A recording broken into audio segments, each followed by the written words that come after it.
Good afternoon and welcome to another inReach Field Experience webinar. Today we'll be answering all of your inReach questions. To get started, my name is Chip Noble. I'm a product manager here at Garmin. And as you can see from these pictures from my daughter's first big backpacking trip, I'm an avid outdoorsman, and I'd like to think of myself as an answerer of all questions related to inReach. This is good because for today, we are going to be reviewing all of the top questions that have come in from our listeners during our past inReach Field Experience webinars. We've put together the top questions with some details to help everyone learn about that. So one of the biggest questions that we hear during our inReach webinars is, what are the key differences between the different inReach models? As you saw from that slide at the beginning, when we showed the full lineup of inReach devices, we've gone from having the inReach Explorer Plus, now we have the inReach Mini. We recently added the GPS Map 66i and the Marine model with the 86i. We're going to look at those and talk about the differences. To get started though, let's actually talk about how are all of the inReach devices alike. And really the key for us as we talk about inReach, each of the devices is capable of messaging, tracking, and SOS. That's the core of an inReach device. As you can see from the bullets here, our ability to send and receive messages using the Iridium satellite network is a key feature of inReach. That uses the 100% global Iridium satellite network. That means you can send a message anywhere in the world, pole to pole, from the summit of Mount Everest, you name it, the global coverage. That's a remarkable feature. So no dead zones.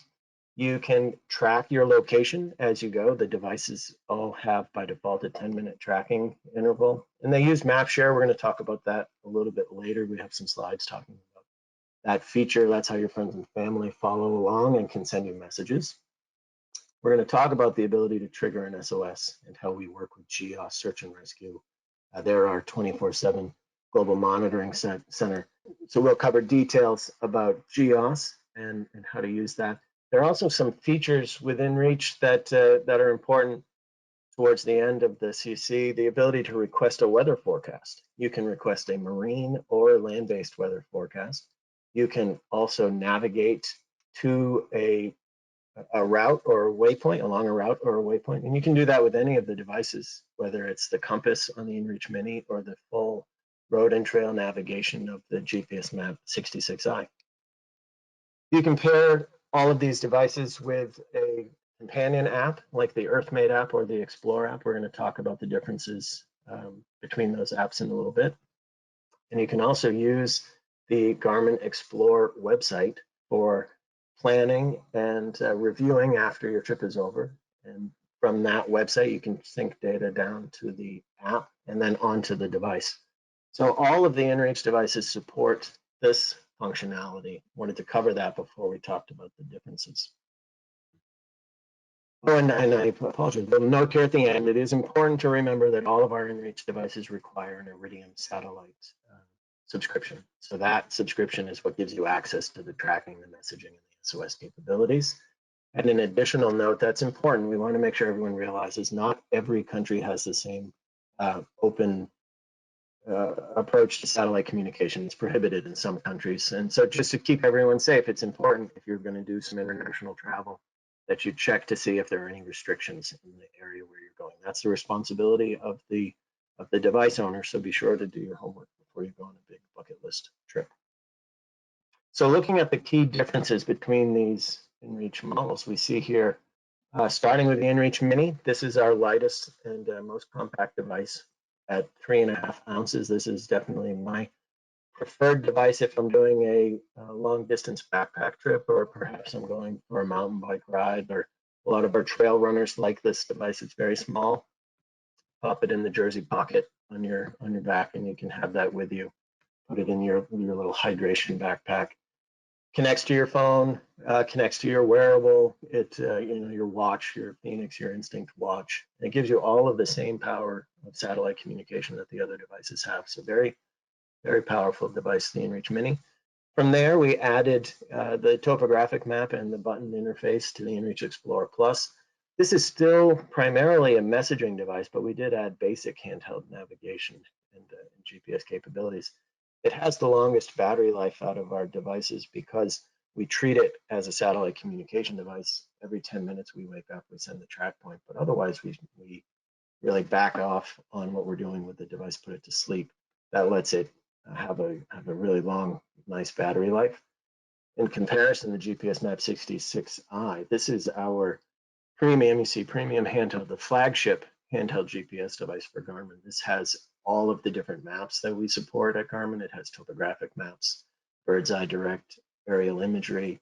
It has USGS quad sheets. You have an SD card where you can put additional Garmin specialty maps on the device. It has all of the sensors and the ability to calculate a route by road or by trail. And obviously it has the inReach messaging tracking and SOS capabilities. So it uses a little more battery life, but it is definitely a serious, powerful handheld GPS device with that unit. And then from there, we have the GPS Map 86i and 86 SCI that adds sensors with that second model. This device is a marine product, and you can see from the screen on the device, that's a nautical chart. There it shows you the bathymetry, the water depth and the buoys and the different things that are important for a mariner to find their way on the water. The 86i also has the ability to interface with other powerful Garmin marine features, like the autopilot capability of our marine products, and even some additional accessories that Garmin has around, like the speaker systems and the audio systems on a boat. So the 86i model, that's all about the marine features. So full range from small to large, different battery types and different levels of handheld GPS performance are the key differences with our models. So look here, I'm not going to dive into the full details of this chart. It's available on our website. This just shows you that as you move from the Mini to the Explorer Plus to the 66i, differences in size and weight, differences in battery life, and really the functionality that you pick up as you go from the Mini, which doesn't have sensors, through the Explorer Plus, adding the sensors, the 66i, adding the navigation, the additional mapping capabilities, and then the marine capabilities. So a useful chart here. Again, it's available in the slide deck. You can pick this up after and really dig into it or look on our website. So now that we've talked about the device, the next question is, what are the key differences between the different apps, the different companion apps that we support with this the ecosystem or inReach? We're going to look at the Explore and the Earthmate app. But again, before we dive into the differences, let's talk about the similarities between the two.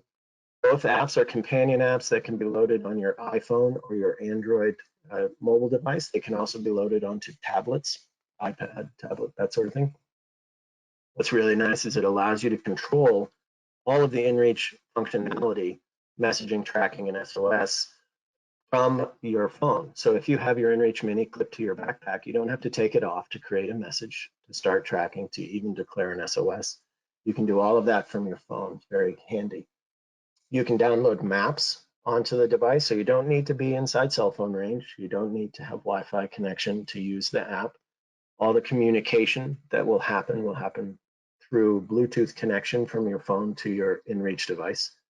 It allows you to download a variety of maps, topographic maps. We have public lands, we have aerial imagery, we have the USGS quad sheets. That's available in both the Earthmate app and the Explore app. And really the power of the app is that it's your companion, it's your planning tool and your reviewing tool. It's what you'll use when you want to create waypoints and routes and tracks on the website or in the app. You can see them in both locations, and you can use the Explore app to sync, and the Earthmate app to sync that data down onto your connected Garmin inReach device. So looking at some of the differences, the way to explain which customer uses the Explore app versus the Earthmate app. The Explore app is our new companion app for inReach devices created by Garmin, and we created the Explore app when we made the GPS Map 66i recently, and the 86i, and the 86 with sensors. It's also compatible with Garmin's with a set of compatible Garmin handheld and wearable devices. So the Phoenix watch, the Instinct watch, the Forerunner, there's quite a list of compatible handhelds and wearables that work with the Explore app. You can find that on our product support site. And in addition to that compatibility, you can also use the app for planning. So we've added some functionality to Explore. One of the things that's quite useful is the ability to create a multi-point route, and you do that as you see in the screenshot. You tap the start and a few taps along the trail for important turns, and then you tap for your finish. Create that route. You can and the waypoints that go along with your trip, you can sync that down onto your device. We also have the library. This is a very useful tool we've talked about in some past webinars. This allows you to organize that data. So in the past, you had this real long list of all the waypoints that were important to you and all the routes that you'd ever created. Now you can take that data and you can organize it into a collection. So this is very useful if you have, a big hike coming up, or maybe you've got a special bike ride. As you can see here, the trek across Maine is one that's popular with me. So I can put the waypoints and the routes for that into a collection called the trek. And then I can sync that down to my device and I can see it quickly. I can access all the data related to it. So take advantage of that library feature when you're looking at the Explore app. One of the other nice things that we've added with Explore is the ability to see an elevation profile. So this is the profile of the route that you're planning to do, or perhaps the track that you've already completed, and it shows your elevation as you go. What have you accomplished in your hike, or what do you have remaining in your hike? That's a real popular feature for folks who are certainly, hiking, mountaineering, that sort of thing. So comparing that with the Earthmate app, now who is it that uses the Earthmate app? This really is our original app for inReach. This is the inReach Mini, even though I think of the inReach Mini as a new device, it does predate the Explore app. So the inReach Mini, the Explorer Plus, the SE Plus, and any of those legacy devices back from the DeLorme days, any of you that have the inReach for smartphone, you're using the Earthmate app. The Earthmate app still has some powerful features. You can certainly use it for syncing waypoints and routes that you created ahead of time on the website. You can create a route to a waypoint from your list. But the main difference, the Earthmate app is for those older devices. The Explorer app will be the flagship app for our new Garmin devices as we go forward. So some good details there on the difference between Explore and Earthmate.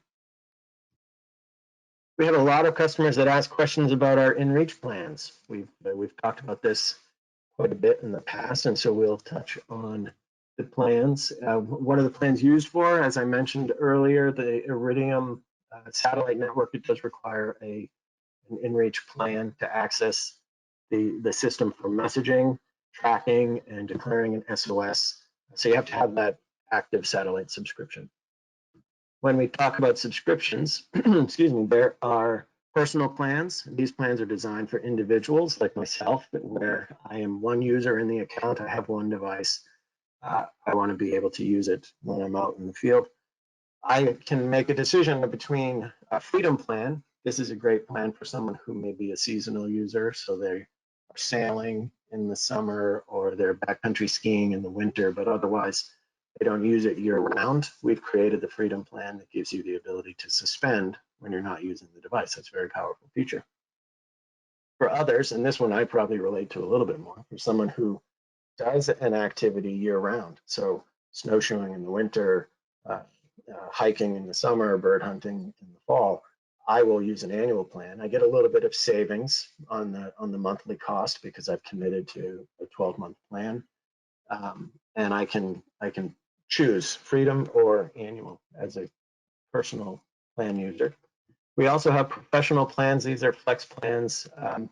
These are really designed for organizations or teams, groups of people who need to have multiple users and multiple devices, but they want them all in one account for management. You can see all of those users in the same area. When you think about search and rescue or forest fire teams, it's good for the people in the command center to be able to look out and see where everyone is on the same map and be able to communicate with them and monitor And so our professional team has all the tools for that. So certainly anyone listening that has questions in that area, you can find ways to reach out to our professional team on our website.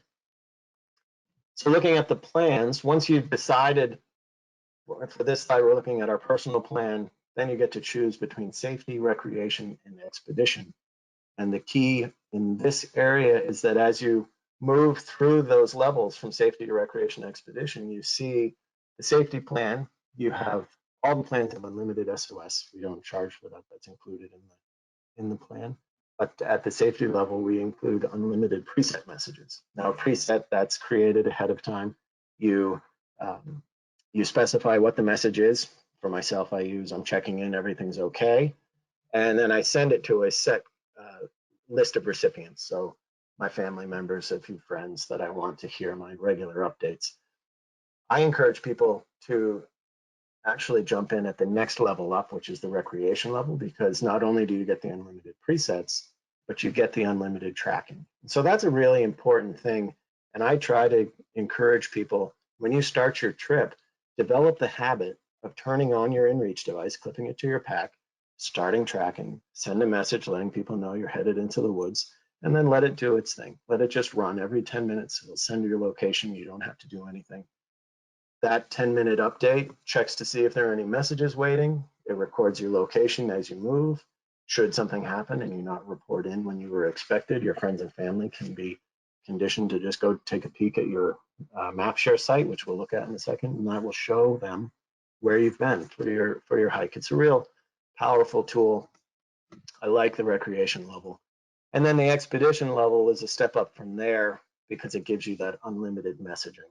So one of the powerful features of the system is that you can move in between these plans each month. So for myself, I may sign in at a recreation plan level for the majority of the year, but if I have a special trip coming up, I may upgrade to the expedition plan for that month. And that gives me unlimited messaging. So if I want to send lots of messages to friends and family, and remember, when they reply to you, you do pay for that satellite airtime for their message to come in. I now can get unlimited messaging for that special bucket list trip. And then when the trip is over, I can come back and I can downgrade back into the recreation plan and save a little bit. Definitely keep that in mind, the flexibility to go up and down in plans and to jump into the bigger plan for the special trip. Looking at the professional flex plans, similar idea. They have basic, advanced, and unlimited for their plans. Unlimited presets, adding unlimited tracking, adding unlimited messaging. Their pricing is a little bit different. There are a lot of additional features in the professional space, again, around monitoring teams, around messaging those teams. There's a command and control platform that they use. So a little bit different pricing, but a similar idea of flexibility. So we get some questions that come in, specific questions about inReach and the data plans. We wanted to cover those here. First question, can I have more than one inReach device and user on a personal plan account? Well, we've actually set up the system so that in the personal plans, it's designed for one user and one account. So no, you can't actually have more than one user in there. You can have more than one device, but that device has to be used with a single user. That leads to a question, well, can I have multiple devices on a single subscription? And that is similar. You can't, because each device needs to have a subscription so that when it gets into the field, if you use it for messaging, if you use it for SOS, it has to have a subscription attached to it. So one device, one subscription per single user in that personal space. But it does lead to a question of, can I transfer my subscription to a new inReach device as I, say you add a device. So I start out with the inReach Explorer Plus, and then I upgrade to the GPS Map 66i. What are my options there? In that situation, you can definitely transfer that subscription from your Explorer Plus to your GPS Map 66i. An additional question, is there a cost to move up and down in the plans? This is an exciting change. In the past, there was actually a fee for moving up and down. We've removed that. We want to encourage people to move between, as I mentioned earlier, between the recreation, the safety, the recreation, the expedition plan. We allow you now to move up and down without a fee. So that's a nice change to the system. So don't worry about moving between plans. And then the last question we hear sometimes, can I let a friend or family member borrow my device? It's a good question. Yes, you can. You could go in and edit the name so that when they take it with them into the field, it shows that it's your friend's name being tracked on MapShare, or when the message is received, it's their name. If you don't take that effort, just make sure you remind them that if you haven't made that change, when they send a message, it's going to show as though it's coming from you. So that might be a little bit confusing to their recipients, but it's not that hard for them to send a quick note and say, hey, this is so-and-so, I've borrowed a device, but I'm going to be using it to message while I'm on my trip. So yes, you can let friends borrow your device. So from here, a popular topic, and we've actually done a webinar in the past talking with GEOS, what happens when I trigger an SOS message? So let's take a look. And as I said, there's an additional webinar with a lot more detail where we interviewed the team at GEOS and got some great answers from them. So the benefits of using inReach for SOS, certainly SOS with an inReach device is very important because it has that GEOS 24/7 monitoring center. And they're a great resource because regardless of what time of day you have your emergency, there's someone there waiting. It's just like 911. GEOS is always available. They will receive your message. It's a two-way interaction. They hear from you that that there's an emergency, and they can send a response. What is the nature of your emergency? You reply, it's a medical emergency or it's an equipment failure. That helps them determine how they want to respond to the situation. It's using that same Iridium 100% global coverage system. And when you declare an SOS, it actually starts tracking. So if you're in a boat and you're drifting, or if, for some reason you have to be in motion, then they know your location as you travel. The device is also capable of canceling an SOS. That's a pretty important feature for our search and rescue industry, to just know that if you've resolved your situation, you can cancel the SOS, and then they know not to send people into harm's way trying to find you. The last note there at the bottom is an important one. We have a lot of people ask, because of the two-way nature of the system, if the person who's declared SOS doesn't respond to that message, does the rescue continue? And we absolutely want people to know it does. GEOS uses any two-way communication to enhance the information they share with search and rescue, but they would never call off the rescue because they haven't heard from you. They treat every rescue as a real rescue until it's canceled by the user. Going from here, what happens when I trigger an SOS? Well, we've talked a little bit already about who GEOS is. They are the world leader in emergency response. And I realized when I started, I misspoke and said that they were GEOS search and rescue. They don't actually handle the search and rescue. They are the dispatcher. They receive the message and then they contact search and rescue. But they have supported rescues in over 160 countries. And this is what I was touching on. Again, I mentioned GEOS doesn't do the rescue. They work with first responders. So when an SOS is triggered, your message goes to GEOS, then GEOS contacts the correct first responder in over 140 countries that they serve. They have a big database, and they contact those people. The first responder then determines the best way to manage the rescue, because they're in that area. They know the weather, they know the location, all those different pieces. And it's important to remember, as people using the service, there are a lot of factors that go into that that could impact how much time it takes. I have just a little illustration to show that. So when you think about who manages which piece, Garmin, as the manufacturer, we handle the device, we handle the plans. GEOS, as the monitoring service, they handle the SOS and dispatching. But the local emergency response, the first responders, they're responsible for handling the actual rescue. So that's a good way to represent that with that little graphic. So what happens when I trigger an SOS? What does a rescue cost? And there's a lot here, but I'll summarize it and say it's a really tough one. And we say that this varies country by country and state by state, really. Lots of different rules around this. I can tell you that, certainly here in the US, the vast majority, there is no cost passed on to the person. So long as you're not being negligent, so long as you're not abusing the system, if it's a legitimate need for assistance, those rescues are covered without cost being passed to the user. And actually what we've found is that most states have a system where they gather the funds for this from things like revenue associated with hunting licenses or backcountry permits. They'll take a little percentage of that to pay into this system. So very few times that fees are passed along, but as always, check with the local authorities if you're traveling someplace new and you have a concern about this. There is an additional question about whether you can, there it is, can you trigger an SOS for a group member or a third party? And absolutely, we found that a large number of the SOSs that are triggered with an inReach are actually Good Samaritan acts, helping someone who has been found to need assistance along the trail. So the person owning the inReach device didn't declare it because they had an emergency, but because someone in their party did, or they came across someone with a broken ankle or some kind of severe injury where they wanted to reach out and help them. Questions about whether any fees incurred there will impact the user.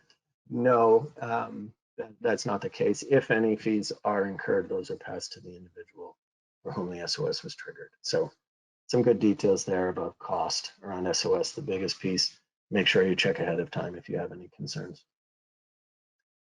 How can I preserve battery life? This is an important one. Lots of people ask, how can I make this device last as long as possible? And the shortest answer here is that all of our devices have the ability to go into extended tracking or expedition mode. These are two different terms, but they really mean the same thing. The inReach device, the Explore Plus, the Mini, those use extended tracking. The GPS Map 60 series, the 86 series, they have expedition mode. What it amounts to with extended tracking is it turns off the detailed logging and it just uses the tracking over Iridium. It turns off the backlight, it turns off the display, it does things to reduce the amount of power the device is using. That's a great way to save batteries. You can also change the send interval. So by default, we track at 10 minutes. If you reduce that down to 30 minutes, you greatly increase. You can get weeks of battery life by adjusting those settings. And we've had some other webinars where we've talked about more of the details, but if you look online, you can find some tables that tell you best settings. Usually 30 minutes with extended tracking gives you weeks of battery life. We also talk about cold weather. Cold weather is the killer of batteries and electronic devices. So certainly if you're going out in the winter time in cold environments, keep the device inside your jacket, close to your body, let your body heat, keep the battery warm. Pretty straightforward. Hot weather, similar challenge. The temperature range where the device can charge, we protect the battery. We don't actually charge it if it gets too hot. So you want to keep it off the dash, out from the direct sun if you're in some of those climates that have really intense heat. And just for everyone's information, the operating temperature for the device, -4 to 140 degrees Fahrenheit. And just a tip for anyone going into that suspend mode, we recommend that you charge the battery to 80% before you put it into storage. And then when you take it out for your trip, make sure you top it off to 100% before you go into the field. So some battery life tips for everybody. What is MapShare? This is towards the end of our deck. We'll talk about this quickly. MapShare is the website. It's a link that as a inReach user, you have a MapShare link. You can send that to friends and family. And the key is this is where they will go to see your location, to see where you are on the trail. And that's is how they can also send you messages. So they can go to your MapShare page. They can see your break room trail update. They can see any planned data that you put out there, a collection that shows the route and the waypoints to the summit, that sort of thing. They can also select you and send you a message. So MapShare is very important. And you configure that before you go out on your trip. Go into your Explore website, web account, go to social, make sure you turn on your MapShare. You can even edit your URL to make it something easy to remember. I use my name and then I can just tell people I don't have to remember anything weird. I can set things like password protection if you don't want everyone If you want just specific people to be able to see it, you can put a password on it. You can control what someone can do. Say you have the safety plan and you're not paying for all of the extra messaging, you can restrict it and say, well, you can see where I am, but you can't actually send me a message. That's a nice feature that we have built in there. And as I mentioned, you can control which of the collections that you've created show up. So if it's a specific trip that you're doing, you may want to hide some of your other data from MapShare so people stay focused on the route and the waypoints for where you're going. Lots that you can do with MapShare.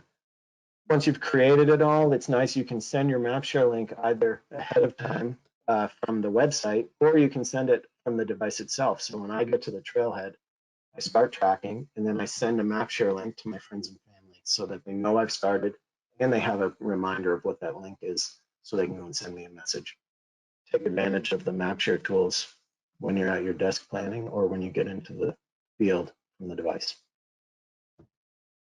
We're here at the last slide, but the important one, can I watch recordings of prior webinars? The webinar that we're recording right now will be made available on our support site and also on YouTube. And so we want to make sure that people know how to find those webinars. The full list that we've ever recorded are available. Go to product support, search for the device that you're interested in, and you see we've circled training webinars. You can also go to the YouTube site, inReach webinar playlist, and see the same recordings. So that's really, and that's how you will be able to see the one that we're working on right now. Some additional resources for everybody. Obviously, anyone that has an inReach device, hopefully you're familiar with the explore.garmin.com site. That's where you go for device management and accounts. The Garmin support site, that's where you can go to see, as we mentioned, these webinars. There's also some great help documentation that the product support and our marketing teams have put together. Some tutorial videos and product videos. Great resource there with support.garmin.com. And last but not least, the Garmin blog. I love this site because you can go and read about all of the latest inReach adventures and SOS stories. Some great rescues, some great examples of how people are using their inReach product.